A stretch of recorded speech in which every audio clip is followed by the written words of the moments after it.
Ni wakati mwingine tena ambapo tunakutana katika kipindi chetu pendwa kabisa cha Efata Talk, na siku ya leo tunayo bahati sana ambayo Mungu ametupa nafasi ya kuzungumza na wewe au kuzungumza pamoja, ikiwa ni dakika au tarehe za mwishoni kuelekea mwaka 2026 tukiuaga mwaka 2025. Siku ya leo nataka tuzungumze na wewe jambo moja. Watu wengi wanayo furaha sana, wanafurahika na kushiriki katika matukio ya hapa na pale ya kufurahi pamoja kupokea mwaka mpya 2026. Lakini watu wengine pia katika wakati kama huu ndio wakati ambapo wanakaa chini na kutafakari yale ambayo yametokea katika mwaka mzima wa 2025, lakini pia kujipanga kwa ajili ya mwaka 2026. Sasa labda niseme tafsiri ya mwaka ni ipi hasa ambayo inaweza kukusaidia wewe kuinuka kutoka hatua moja kwenda hatua nyingine. Tafsiri ya mwaka sio nambari ambazo tunazitamka 25, 26. Tafsiri ya mwaka sio mwezi ambao tunatamka Januari au Disemba. Tafsiri ya mwaka sio tarehe ambazo tunaitamka tarehe 1 au tarehe 30. Tafsiri ya mwaka ni mwanzo. So kama utakuwa makini sana, utagundua kwamba tunaenda kuanza upya, sio kuwa na mwaka mpya, ni kuanza upya.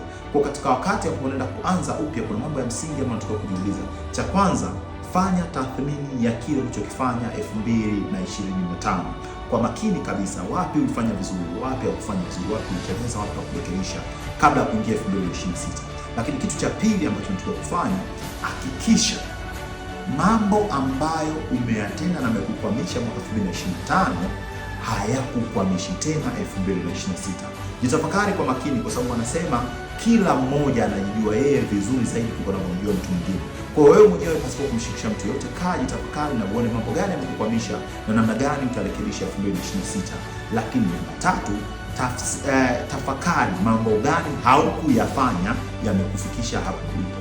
Kwa hii issue ya 3 ni lazima uangalie ni mambo gani ulipanga kuyafanya lakini haukuyafanya na matokeo yake yamekufikisha hapo unapoenda kumaliza mwaka 2025. Ukianza hapo, basi ndipo utaona tofauti ya tarehe, tofauti ya mwezi na tofauti ya mwaka 2026 na 2025. Walau fikiri kwamba mwaka 2026 mwishoni, tarehe kama za leo, tarehe kama hizi za mwezi Desemba 2026, uwe na kitu cha kujivunia. Otherwise, kama hautofanya hivyo, hakutakuwa na tofauti yoyote ya mwaka 2025 na 2026 kwako. Tofauti ya mwaka inaletwa na matendo. Wanasema matendo yale yale au vitendo vile vile vinavyofanywa na mtu yule yule katika wakati na eneo lile lile haviwezi kuleta matokeo tofauti. Kwa lazima uangalie maeneo hayo matatu namna gani unaweza kuyabadili ili kuweza kupata matokeo tofauti 2026. Otherwise utaishia kwa mtu wa kusherekea namba kubadilika na sio miaka kubadilika. Asante na karibu Efata Talk. Hakika tuko pamoja kuhakikisha kwamba tunakutana katika kilele cha mafanikio.